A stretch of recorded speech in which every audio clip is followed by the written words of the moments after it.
and the absolute laws of nature for guiding me, protecting me, and giving me the strength to endure the imperfect. I shall attack with vigor, making progressive moves. A divine mind knows, a divine mind shows. Things work in divine order.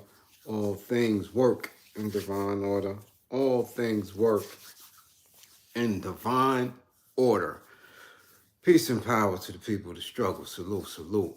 What's good? Well, I see that no one was waiting. I see that no one is in the spotty spot. I see that it must be a whole bunch of other activities going on this evening because ain't nobody's in book club. Yeah. I don't know what's going on tonight. I don't know what's going on tonight. Salute, salute. Salute. Merc, what up? Ain't nobody in book club tonight. Everybody must have other things going on. They must have other things going on because they sure ain't in book club tonight. Nobody was waiting. Salute, salute. Tierra. Peace and power.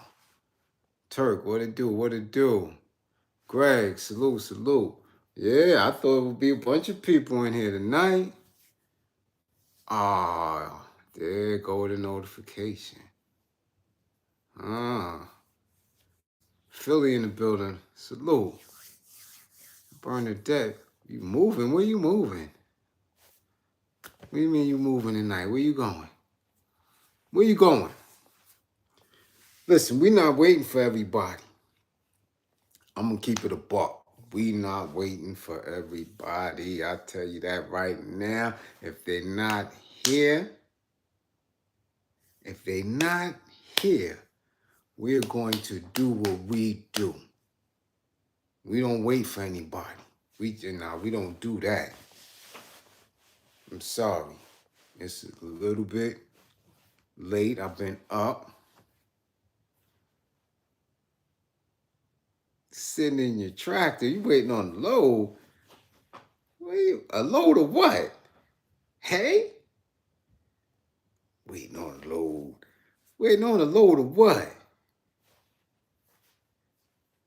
You ain't have to make nobody there. I hear that, Rizzo. You're a truck driver. I get it. But you said a tractor. So when you say tractor, I'm going back to when I used to be in Sparta, Georgia, and literally had a tractor. We all out there. You said a load. So what did you, baling hay? You lifting hay? So you mean that you are at one of them truck stops, one of them rest stops, waiting for them to load up your rig so you can keep it moving. That's what you doing? Getting that money? Getting that money? Yeah, well, hit that green screen. Yes, sir. Yeah, hit that green screen. Carol, what's up? Carol, how you feeling, baby?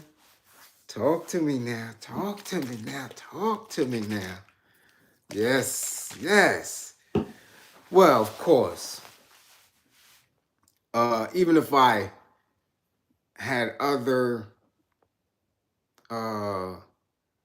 things on the schedule tonight, how am I gonna pass a Saturday book club when we have such great news that developed over the last couple of days, right? Something that I have been asking for, something that I've been questioning for decades, right? For many years, has happened. Mutulu Shakur, Dr. Mutulu Shakur, has been granted parole. Yes, he has been granted parole finally, due to, his current health conditions, which,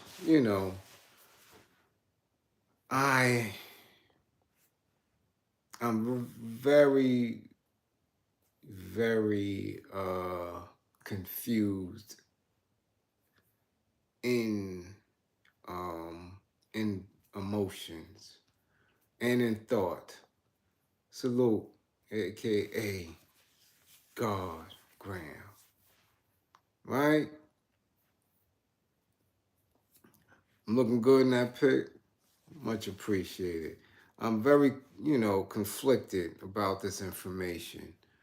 One is because his co-defendants and people, who are part of that particular um, cadre have been released uh, for quite some time now. Um, Even though I know that he is the most influential, um, the most organized and disciplined of the group, I didn't really have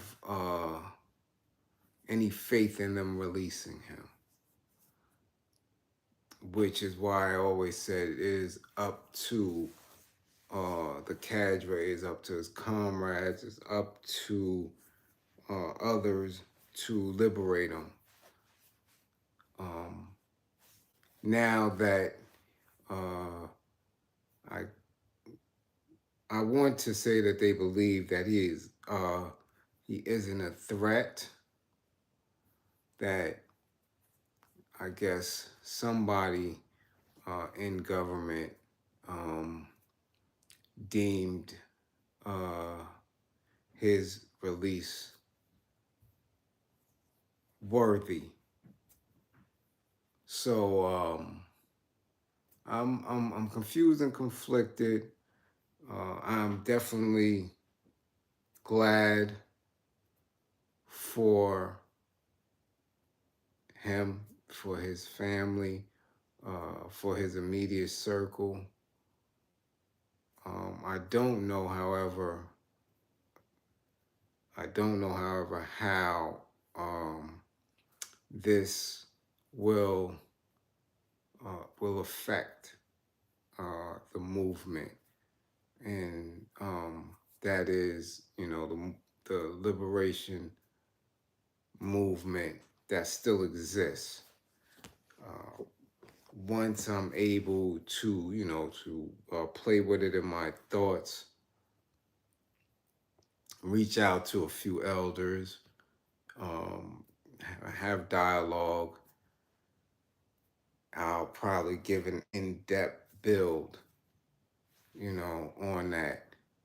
But what we all must always keep in the front of our mind is that at any given time, once you vocalize allegiance to a specific stand, once you manifest who you are through your actions, that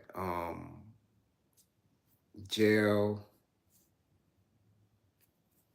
and torture and grief and sometimes even death could be your reward at any given time. And we don't, or we shouldn't rather, seek justice from the hands of our enemies. That's just something that, nah, nah, nah. That's just not anything that one should ever believe in. We will never ever get true justice from our enemies, ever, ever. So any punishment, any state of being less than prison and death, man, man, you should really be pleased with. Because at any given time, either one of those either one of those, can fall right in your lap. Know that. And that's what I always encourage, especially people who have a more than acquaintance relationship with me that, I speak to rather often. Encourage them to know that this is a struggle. Welcome it. Welcome it. But it's serious business. It's serious business. You dig? So again, we welcome the comrade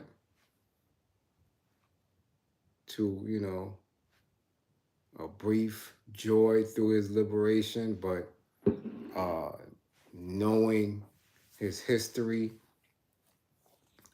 having had discussions with many of his comrades, I already know it's going to be work as usual as soon as he's able to, and we wish him universal healing strength.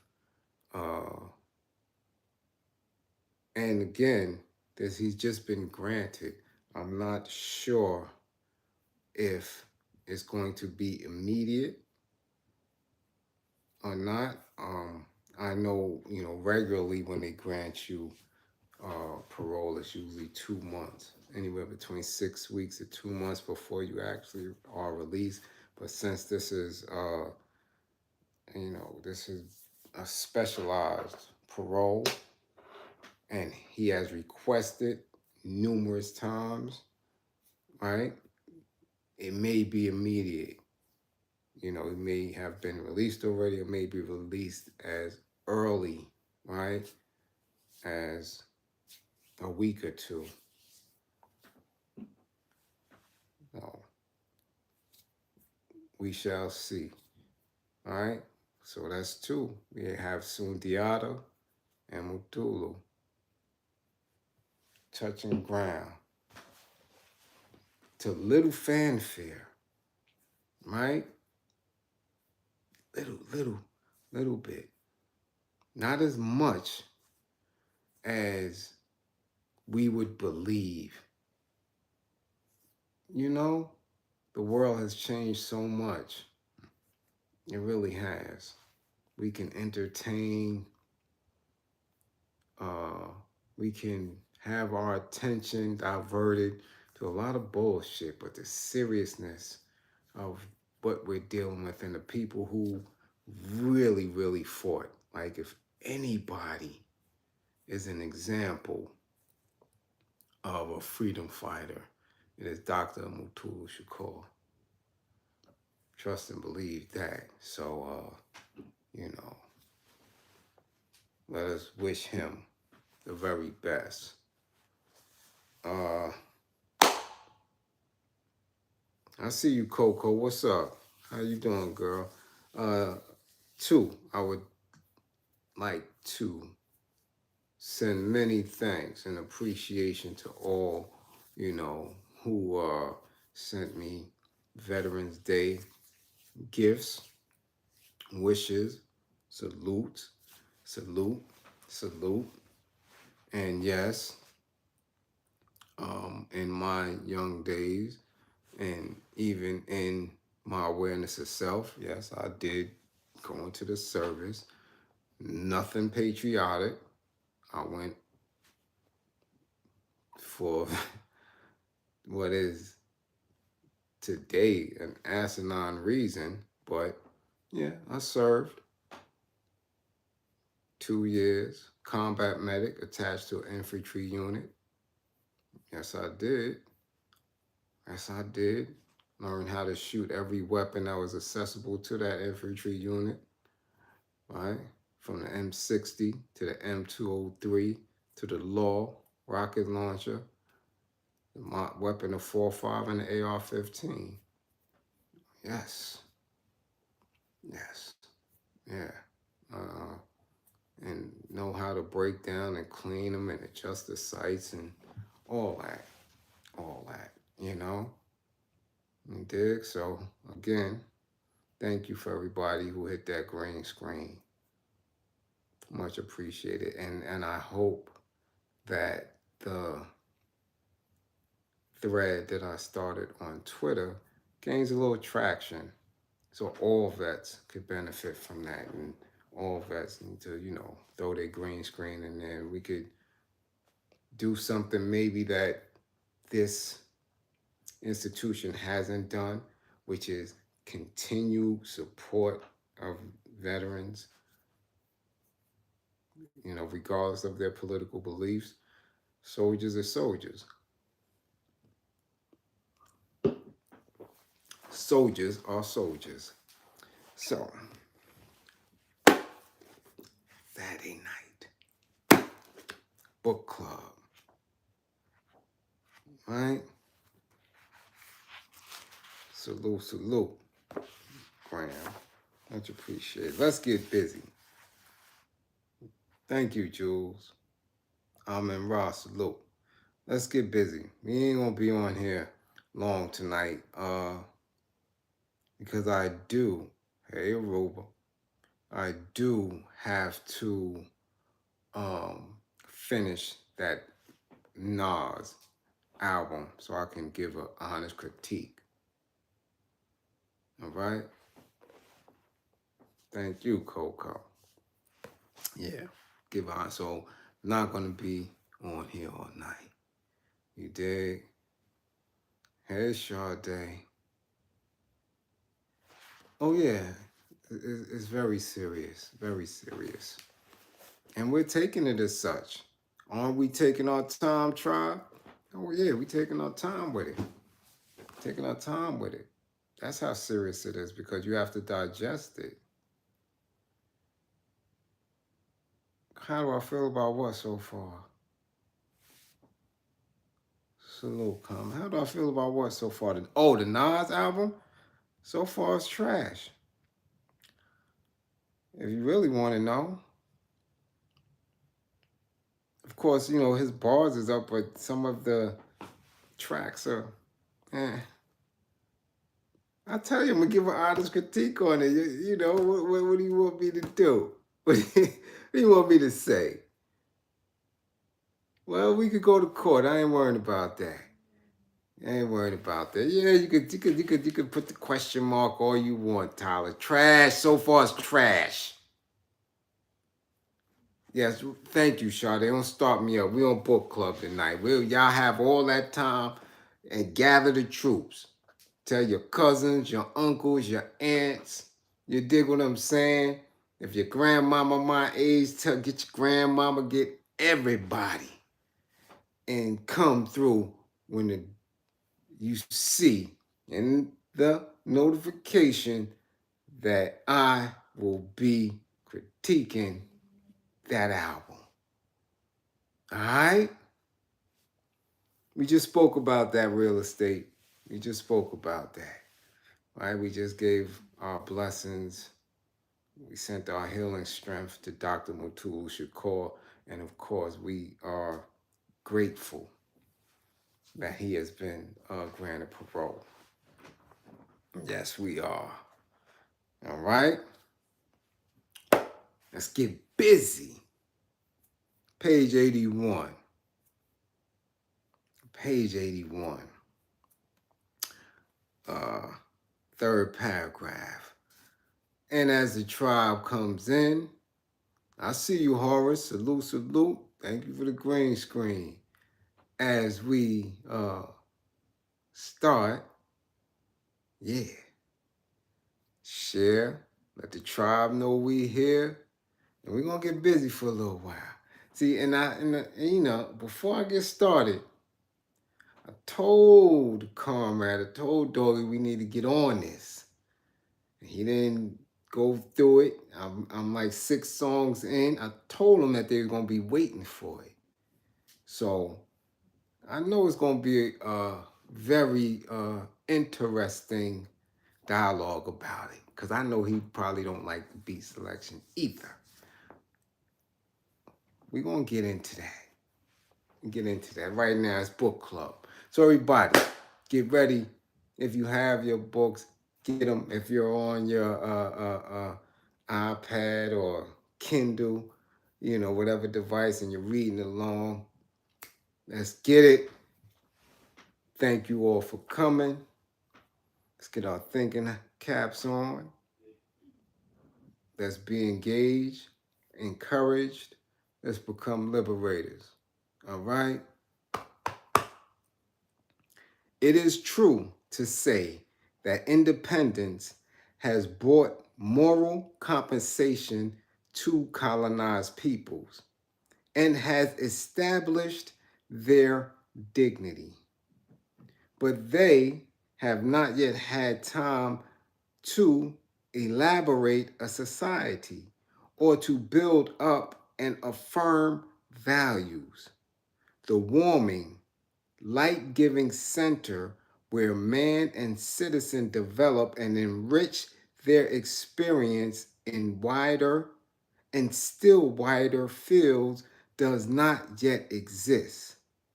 Set in a kind of irresolution, such men persuade themselves fairly easily that everything is going to be decided elsewhere for everybody at the same time.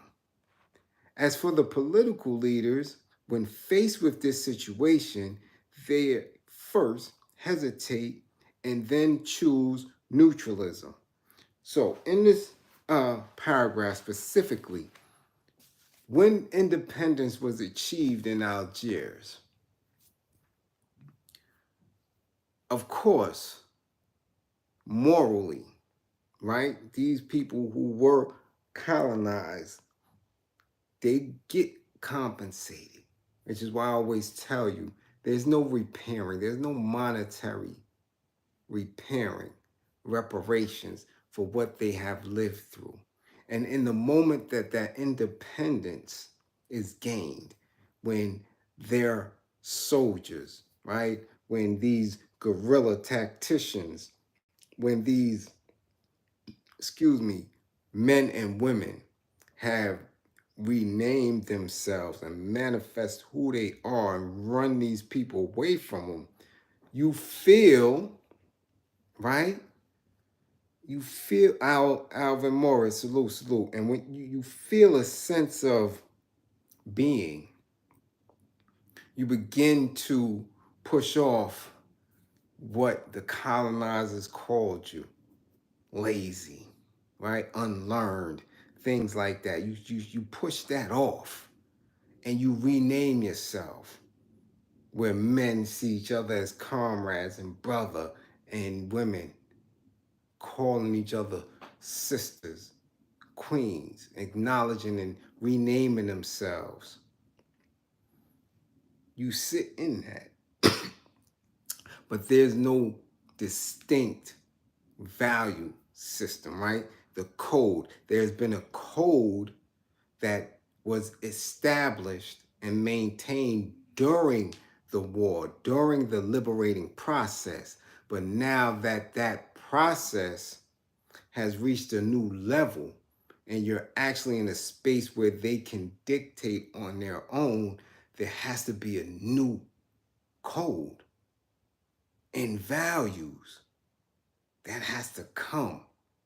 And in the mix of that time and space, there has to be a specific way the leadership guides and allows the people to be guided and allow the people to guide them as well into what is going to be created. Which is why when people always ask me, are you a communist? Are you a socialist? What do you believe in? I said, I believe in liberation for our people. And when that liberation is gained, we will then know exactly how we are moving and what ism it is. We cannot sit in the pocket of communism. We cannot sit in the pocket of socialism when these things exist and still haven't reached us. It hasn't freed us. It hasn't liberated us. So for us to walk in the steps of these already created and manifested, right, fields of thought and existence is an error. It will be something new because our situation is unique. All right? I always tell you, our situation is so unique. It is very different than any of the other peoples who have been colonized on their native land and soil. People who have been attacked and slaughtered on their own, right, native lands is different than people, than doctors, than scientists, right, than mathematicians and healers who were captured, brought over to another hemisphere, and then annihilated, and if you weren't annihilated, forced into enslavement, having to learn an entirely different tongue and way of being. It is unique, it is different, especially when those who have done this, it was not their land either. So they themselves were actually foreign to this space over here. And that dynamic of having to learn the land at the same time that this dynamic was going on creates a totally new way of being. It is totally new. So therefore, how we fight, how we will achieve that liberation for us here will ripple globally. So it is not easy, not easy at all to sit here and lay name to it. That is foolish.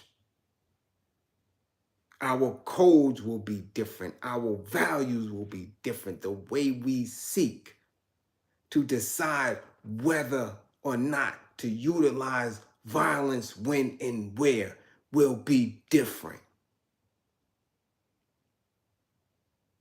Get me? There is plenty to be said on the subject of neutralism.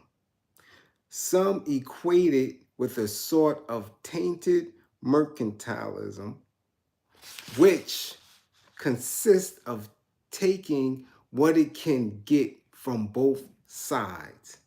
In fact, neutralism, a state of affairs created by the Cold War, if it allows underdeveloped countries to receive economic help from both sides, does not allow either party to aid underdeveloped areas to the extent that is necessary.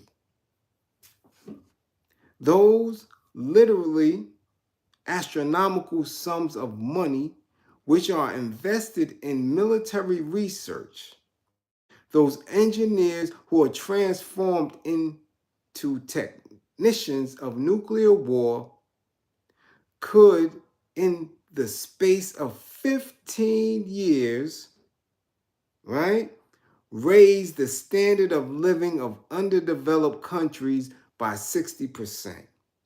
So we see that the true interests of underdeveloped countries do not lie in the protraction nor in the accentuation of this Cold War. But it so happens that no one asks their advice. Therefore, when they can, they cut loose from it. But can they really remain outside it? At this very moment, France is trying out her atomic bombs in Africa.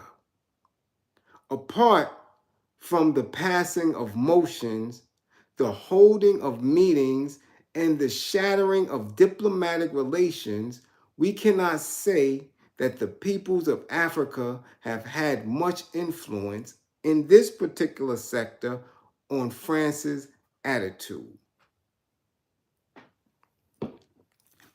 And at that point, back then, we were talking on, or he was talking on, the globalization of specific Euros, specific bankers who knew that what they are deeming underdeveloped countries, right, didn't have knowledge or information that was necessary for their survival against their oppressors, because they know that the oppressors, who they were themselves, didn't share information with them, didn't allow them to know that these things was being created. That's why they considered them underdeveloped, third world, right? These are the titles that they gave them, not because they were any less intelligent, not because that their beliefs, their spirituality, their values were any lesser. They just wasn't in that fold. They wasn't in that whip with them. So you deem them underdeveloped, even though these countries, these nations have the wealth, natural resources that you know you wanted to rob. It's the same shit that go on to this very day with these G6, G7, G8, these summits. And they deem these people that. Why? Because these people aren't beholden to the mindset, right, that comes with these greedy capitalist, imperialist, globalists. They will deem them underdeveloped because they don't speak the English tongue, because they don't have the English highways, right, that come through and destroy rainforests and mountain lands and things like that. Instead of saying that we know and we learn through our technology, right, that this will protect you from flooding, that these type of materials, if built a certain way, right, can protect the people from the elements, from surprise of Mother Nature. You deem them underdeveloped. And instead of assisting them, right, genuinely, you find a space that you can rob. And if they don't give it to you, right, you and the other nations bomb them, destroy their people, destroy and assassinate their leadership.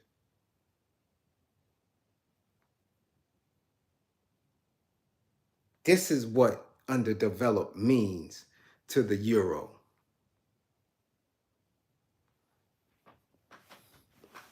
So again, when he is speaking of France dropping these bombs, testing nuclear weapons in Africa, this is what he's saying. Thank you for the sub, Shawnee. Salute, salute. This is what he's saying. And in that time, this is where the wars was being waged on the continent. On the continent. Now it's much different. Now we have technology. So we can listen to. We can get news from. We can have dialogue with people who are in these nations, as well as they can watch us. But if they're watching us and all they see us doing is shaking our ass in rap videos talking about Glorilla and all this murder, murder, death, death, kill, kill, kill, they going to come here with a prejudiced attitude. It's just that simple. It's that simple. There has to be truth. There has to be transparency. There has to be quality information exchanged among the people who are outside of the information that the oppressors are sharing with each other.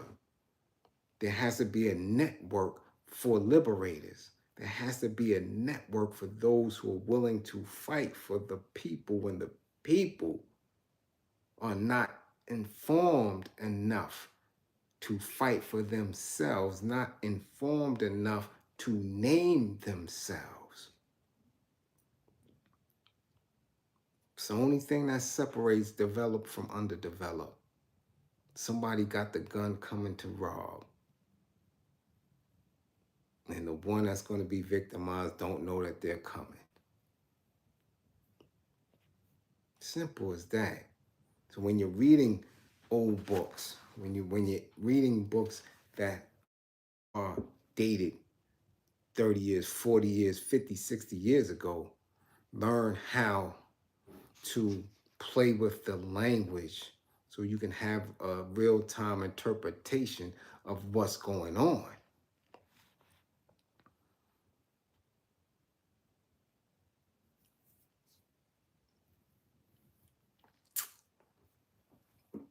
We can have many assumptions on what happened with that man.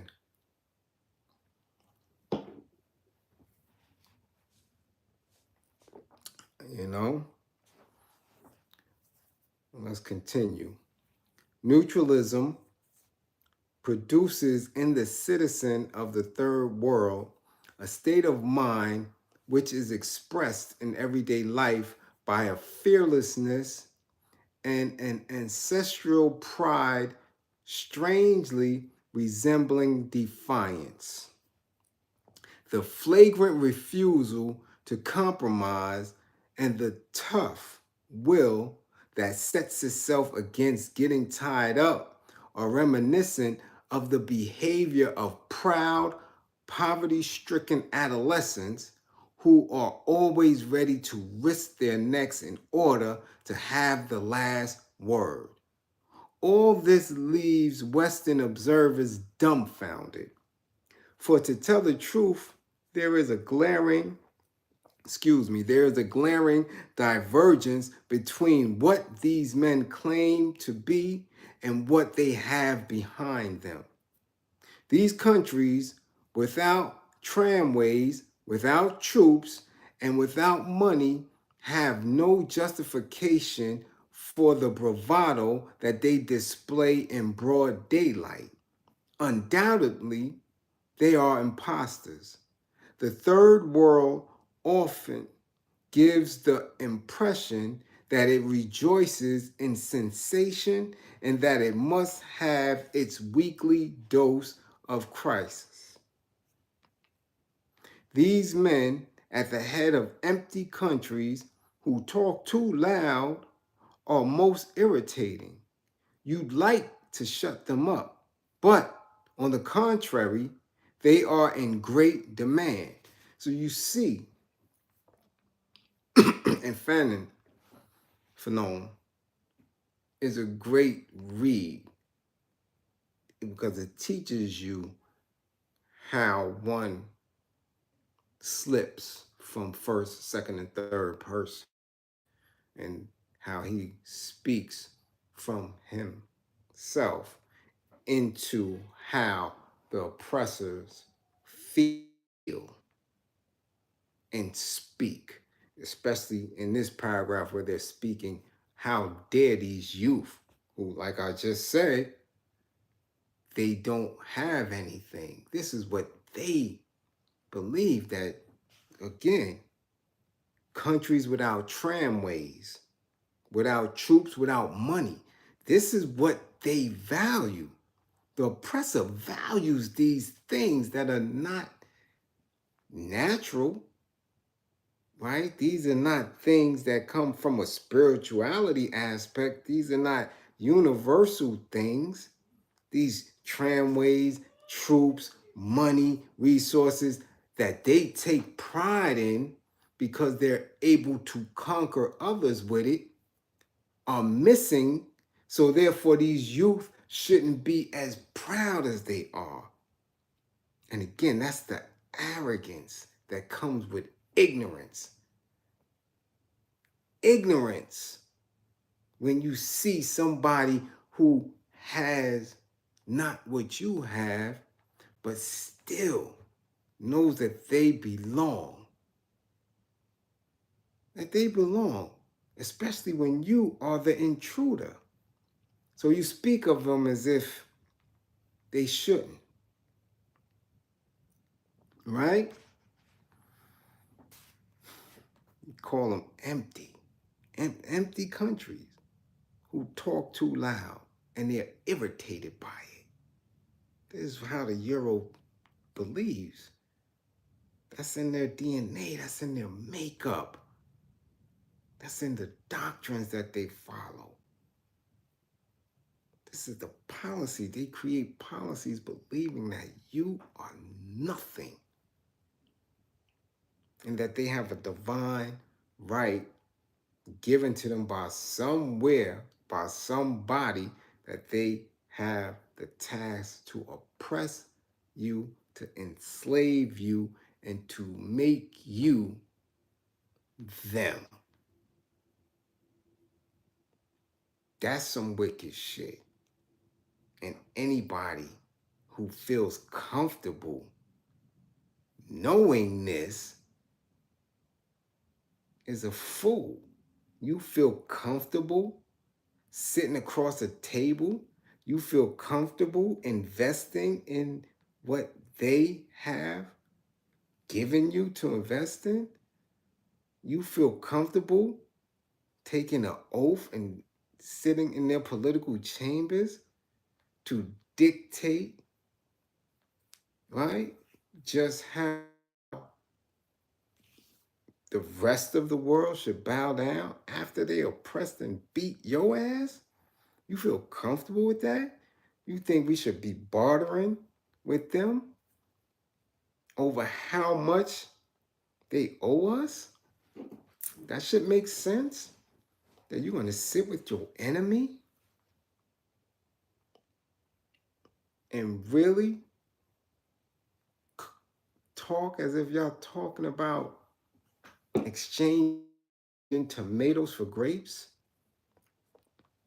When it comes to the question of reparations from repairing the monstrous things that you did to our women and babies and men, the rapes, the lynchings, the imprisonments, the false imprisonments, the falsified lynchings and killings and murders, and killing of our men who decided to use their intelligence to speak out against your evil. That makes sense. To invest in their mutual funds and stocks and build portfolios and shit like that. That makes sense. This is how they think about you. And it's not hidden. It's not hidden. Question them about it, they shrug their shoulders. Come on now.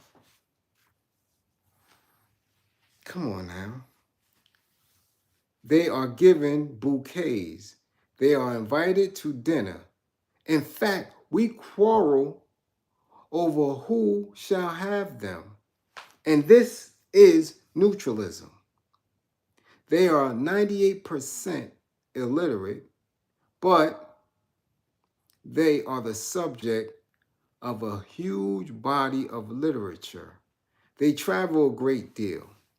The governing classes and students of underdeveloped countries are gold mines for airline companies. African and Asian officials may have the same month may in the same month follow a course on socialist planning in Moscow and one on the advantages of the liberal economy in London or at Columbia University. African trade union leaders leap ahead at a great rate in their own field. Hardly have they been appointed to posts in managerial organizations than they decide to form themselves into autonomous bodies. They haven't the requisite 50 years experience of practical trade unionism in the framework of an industrial country, but they already know that non-political trade unionism doesn't make sense. They haven't come to grips with the bourgeois machine, nor developed their consciousness in the class struggle. But perhaps this isn't necessary. Perhaps we shall see that this will to sum everything up, which caricatures itself often in facile internationalism, is one of the most fundamental characteristics of underdeveloped countries. It gets deep, right? Excuse me too. A little allergy here doing what it do. It gets deep again. We are here, right? Let the tribe know we are here. You dig? Hit the green screen. I love everyone who's came on tonight to join us in this book club.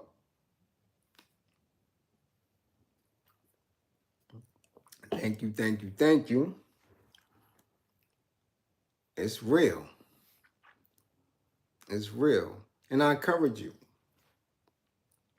do not allow Saturday night book club to be the only time you watch the video. Replay it. Go all the way back to Asada and bring it back up. Bring it back up. Hey, Kelly Mills, I know you in the spotty spot. And again, that will energize you as long as you are breathing, as long as you are alive, you have the ability to fight. And if you have the ability to fight, you will find a way to win. Just that simple. It's just that simple.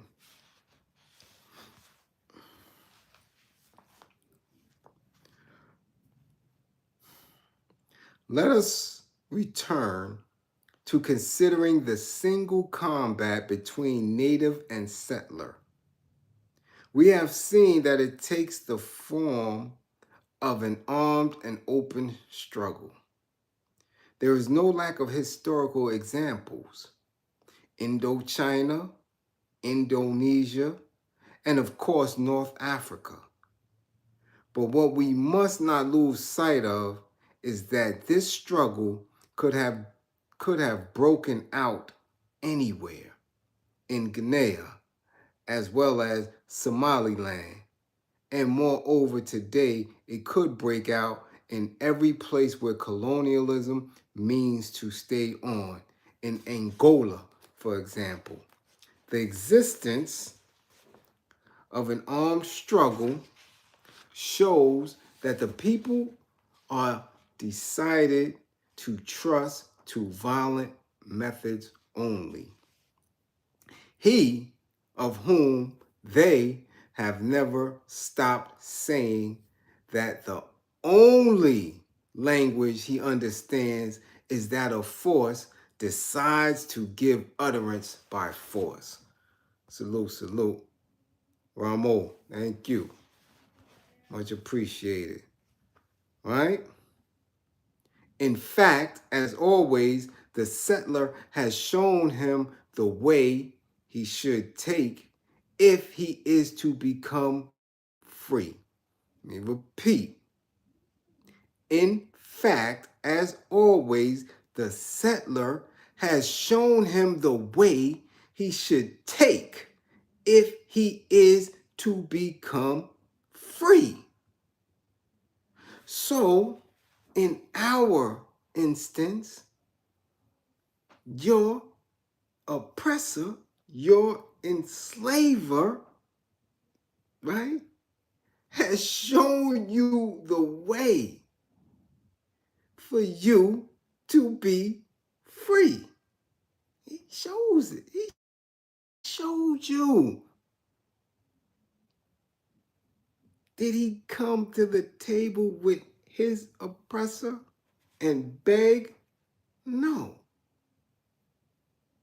His mother, he had a whole tea party and started spazzing. He showed you the. So it really bogs my mind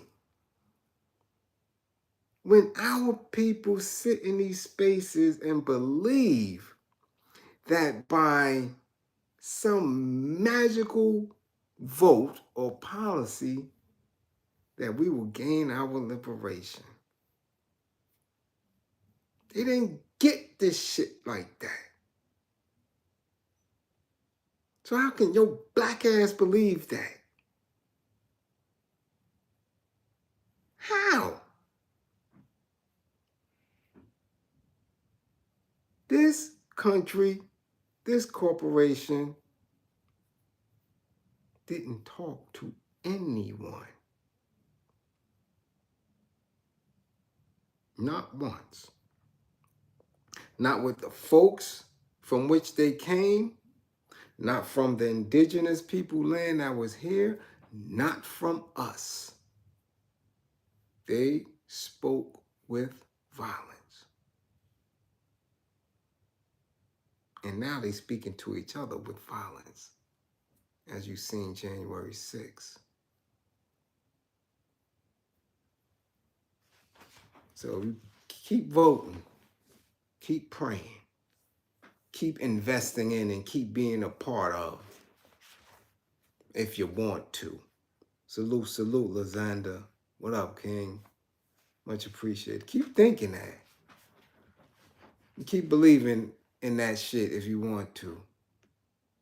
And you'll be one enslaved ass. You'll be one integrationist. Keep it up. You won't be free. I tell you that. Right? They showed you the way. They showed you the way. You don't want to research it. You don't want to pick it apart. All right? The argument the native chooses has been furnished by the settler. And by an ironic turning of the tables, it is the native who now affirms that the colonialist understands nothing but force. The colonial regime owes its legitimacy to force and at no time tries to hide this aspect of things. At no time. No time. Me, my black ass, is a vet. I'm a veteran of the Army. I was taught how to shoot every weapon. We played maneuvers, war games. We sat on ranges with Bradley tanks, right? Black Hawks and Apaches. Don't hide it. They don't hide it. With your ass thinking you could be a good Democrat. And maybe if we dialogue and speak, y'all, they just don't understand yet. Since Reconstruction, They don't understand. The masses just don't understand yet. We got to talk a little more. We got to pray a little harder. Because they don't know what they doing to us. That's where we at. That's where you at. The colonial regime owes its legitimacy to force and at no time tries to hide this aspect of things. Every statue, whether of Fade Herber or of Luatle, of Buddha God, or of Sergeant Blandon, or these conquistadors perched on colonial soil do not cease from proclaiming one and the same thing. We are here by the force of bayonets. The sentence is easily completed, right? And here's the asterisk. This refers to Mirabeau's famous saying, I am here by the will of the people. I shall leave only by the force of bayonets. Translated, right? It is evident that this vacuum cleaning destroys the very thing that they want to preserve. Today points this out when he says, in short, by the very fact of repeating them concerning racist ideas, it is revealed that the simultaneous union of all against the natives is unrealizable.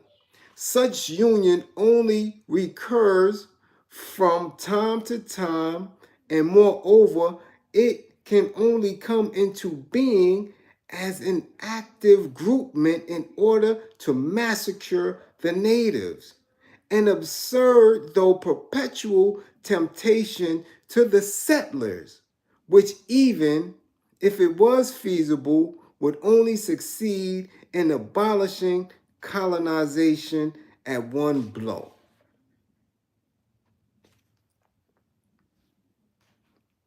That's what that statement is. We are here by the force of bayonets. What did Christopher Columbus do when he got here? What was he doing in the Caribbean? What was all of them doing? Vasco da Gama and all these other weirdos and pirates and shit. They came talking? Or did they come taking grippers? I want to know. I want to know. If you can look at us and say that you see in us our ancestors, if you can see in us our elders, if you can say that we connect to the diaspora, if you say we can connect to Egypt, to the Nile, to the universal beings of truth and justice, if we can connect to that, what in the hell do you think they connect to?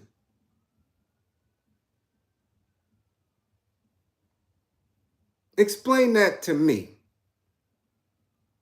If we are in the image of our originals, they have to be in the image of their originals. Their DNA, their connection has to be present. So you believe that in that they're connected to, that we can pray that away?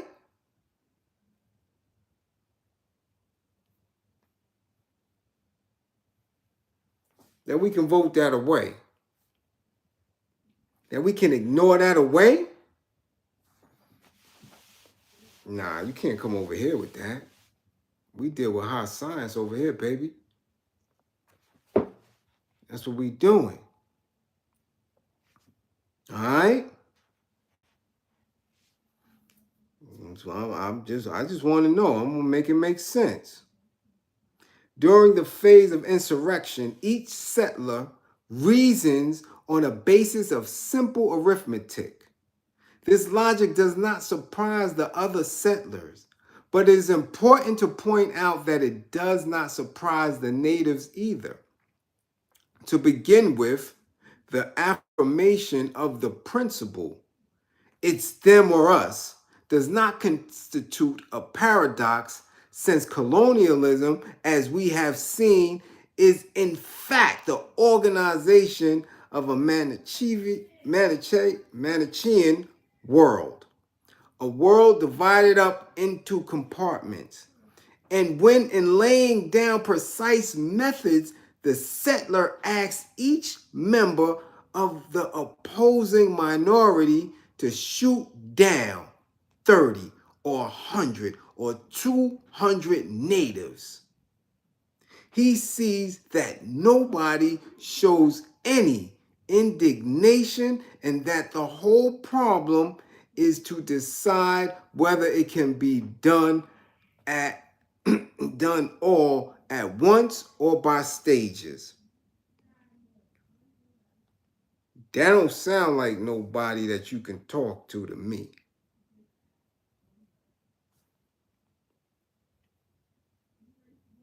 I gotta repeat it.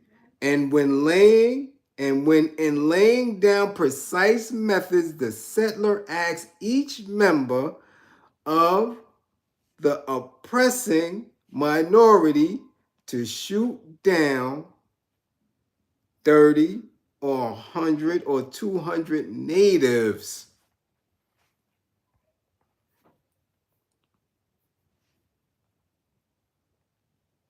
Where we at? You can talk to these people, huh? You can get in their political system and vote them out, huh? You can do that? How that's been working for you?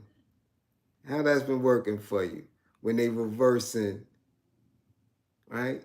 Not on the lower court level, on their, what they call it, Supreme Court. You think Supreme is their language?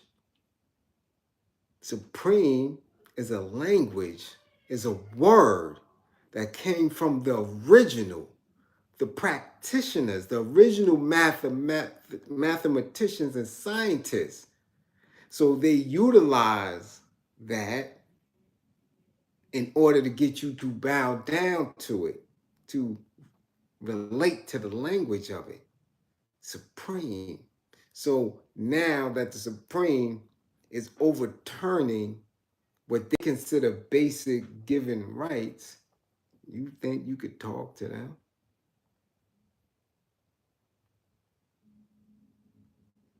Yeah, keep thinking that. This chain of reasoning, which presumes very arithmetically the disappearance of the colonized people, does not leave the native overcome with moral indignation. He has always known that his duel with the settler would take place in the arena.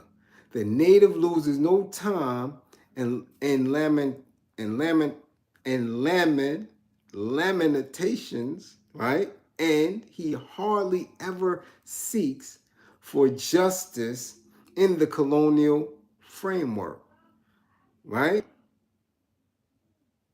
Listen, listen, listen. And he hardly ever seeks for justice in the colonial framework. And he hardly ever seeks for justice in the colonial framework. So when Mutulu Shakur is only granted parole on his deathbed. Is that justice? After serving 50 years, 5 decades in prison.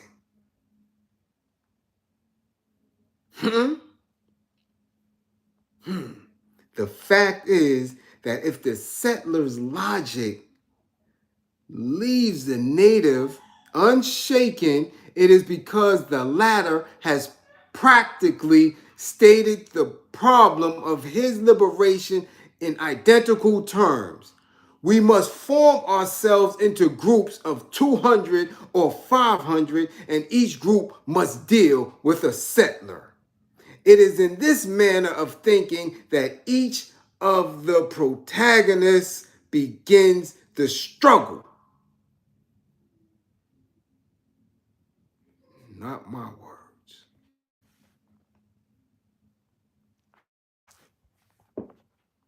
I'm just a vessel of truth. All right?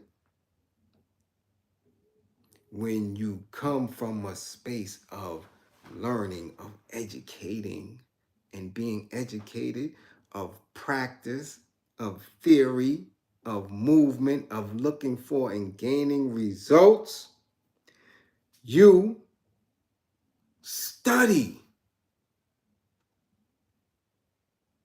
This is what we do. We build leaders and soldiers. We don't lead because somebody has 300,000 subscribers, 1,000,000 followers. Nah. No.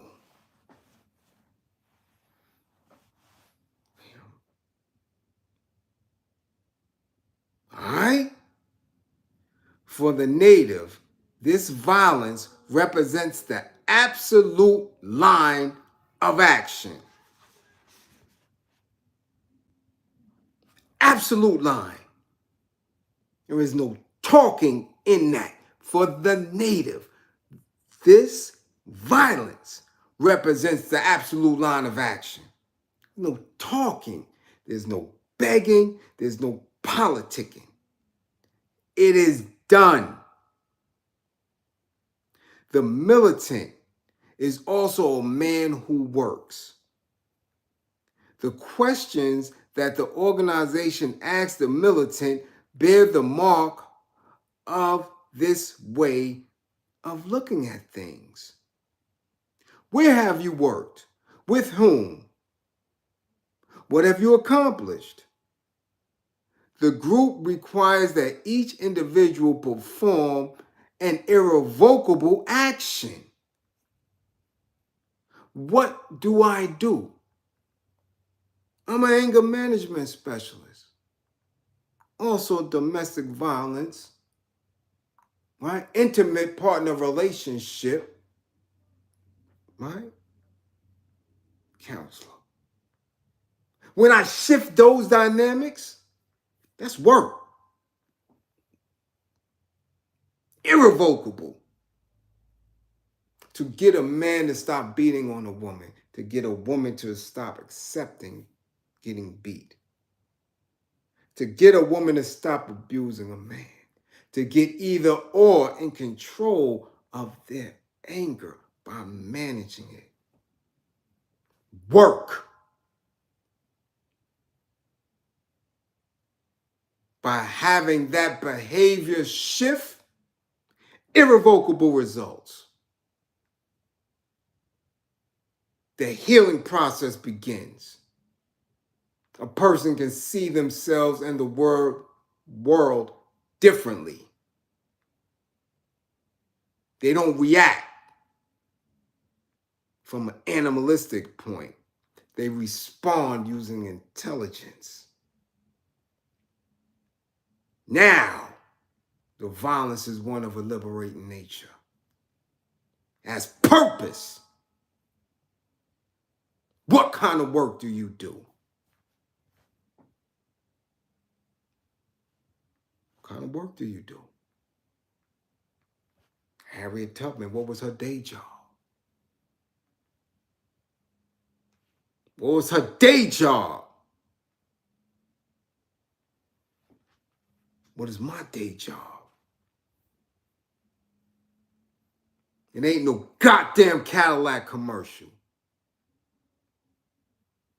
It ain't sitting and politicking with the enemy. That's not what I do.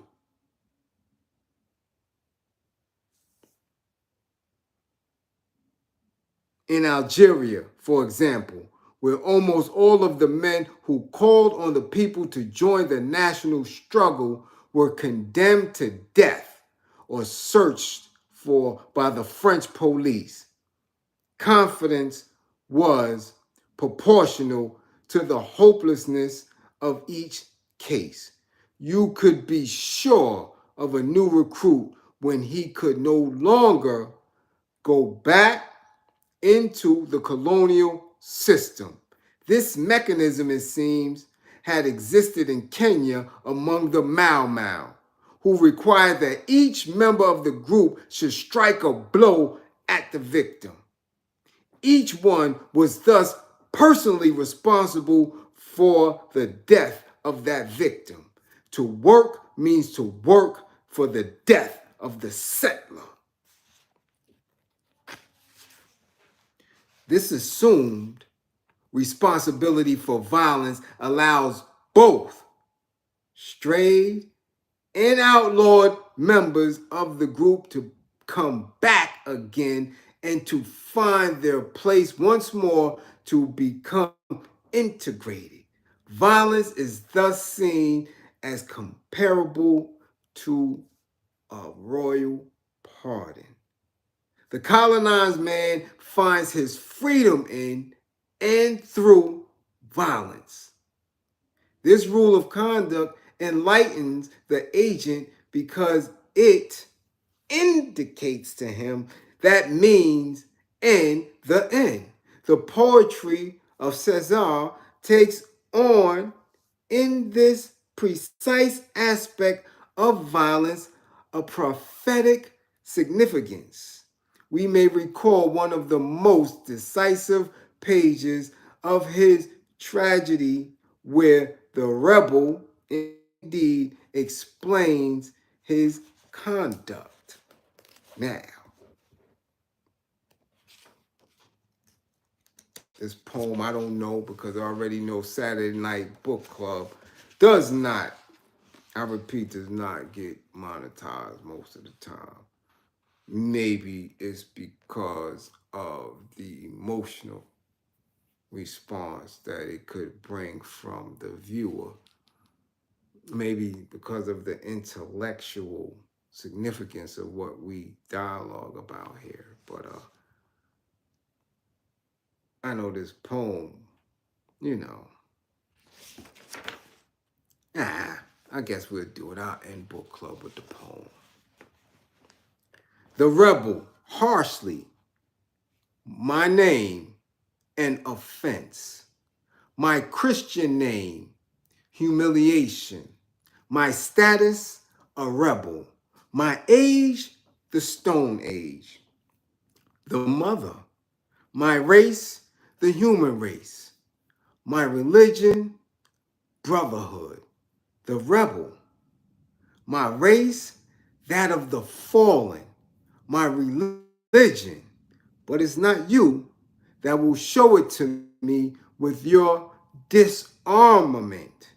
'Tis I myself, with my rebellion and my poor fist clenched and my woolly head. Very calm.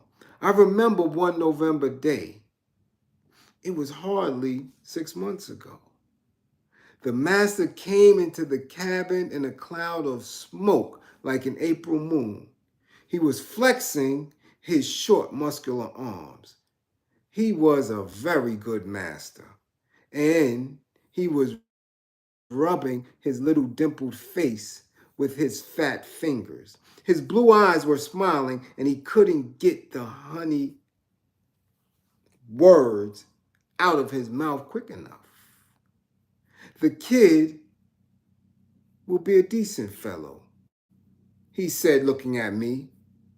And he said other pleasant things too. The master that you had to start very early, that 20 years was not too much to make a good Christian and a good slave, a steady, devoted boy, a good commander's chain gang captain, sharp-eyed and strong-armed. And all that man saw of my son's cradle was that it was the cradle of a chain gang captain. We crept in, knife in hand. The mother, alas, you'll die for it. The rebel, killed? I killed him with my own hands. Yes, 'twas a fruitful death, a copious death. It was night. We crept among the sugar canes. The knives sang to the stars. But we did not heed the stars. The sugar canes scarred our faces with streams of green blades. The mother. And I had dreamed of a son to close his mother's eyes, the rebel, but I chose to open my son's eyes upon another son, the mother. Oh, my son, son of evil and unlucky death, the rebel, mother of living and splendid death, the mother, because he has hated too much, the rebel, because he has too much loved, the mother. Spare me. I am choking in your bonds. I bleed from your wounds, the rebel.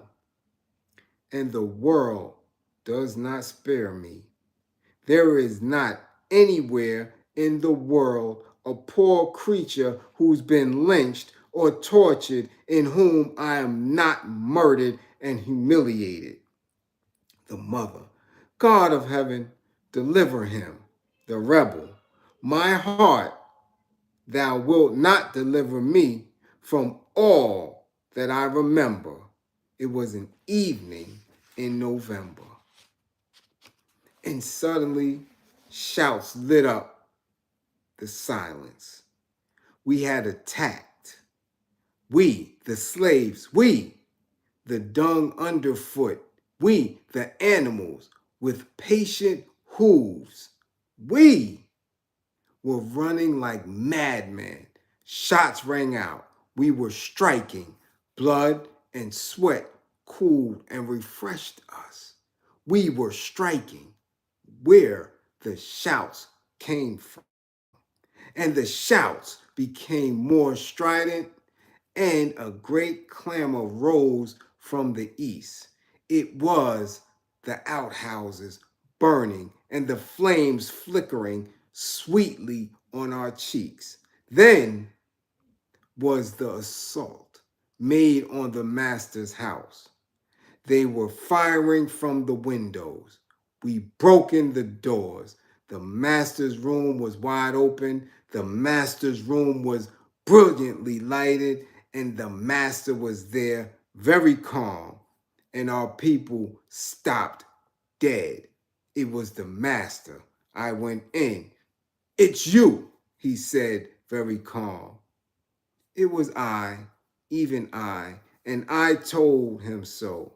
The good slave, the faithful slave, the slave of slaves, and suddenly his eyes were like two cockroaches frightened in the rainy season.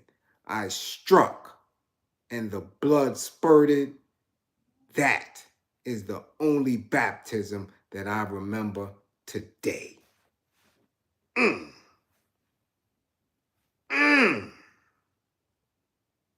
Poetry for your ass. Mm, mm, mm. Mm, mm, mm. Got to be more careful when you come to book club. Got to be more careful when you come to book club.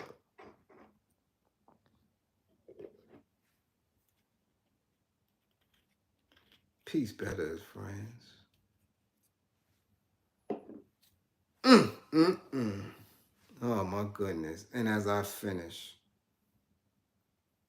man critically shot in East New York. And I can only hope that I don't know him. And I can only hope that he survives and his family heals. The work is always, always present. So again, I thank everybody. I thank my moderators for joining Saturday Night Book Club. I thank you all for growing the tribe. Listen, let's get me to 2,000, excuse me.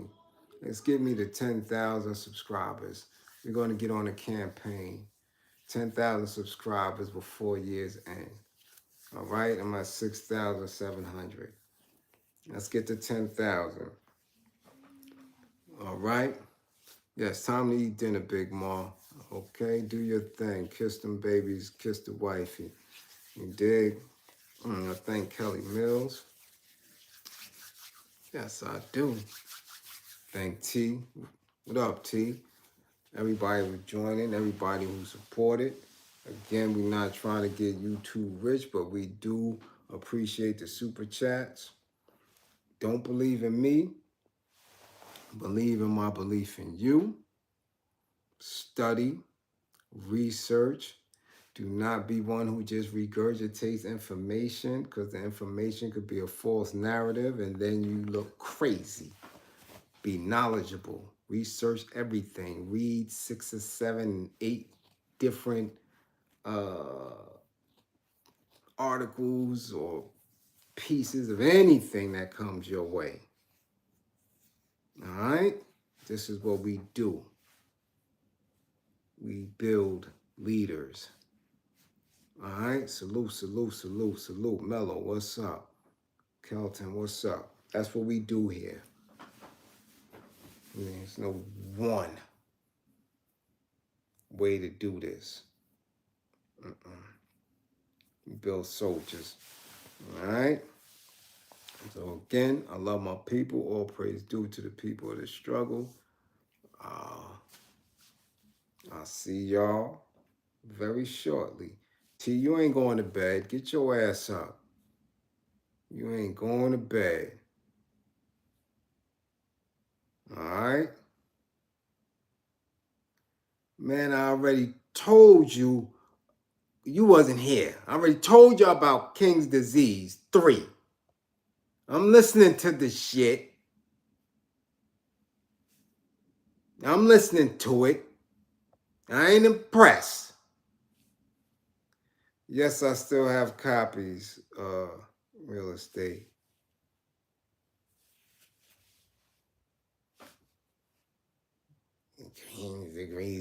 I'm listening. So far, I ain't impressed. It's all right. Some of the, all right. He got a little bars. He doing, we're going to do it. All right?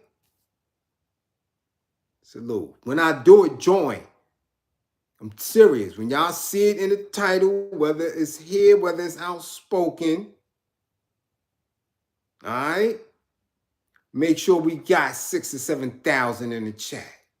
Because I'm going to go in. Y'all all talking about he's good and he doing this. He back 20 years ago and all that, and all this other weird shit. It better be what y'all say it is. So far it ain't. I'm 5 songs in. And it ain't.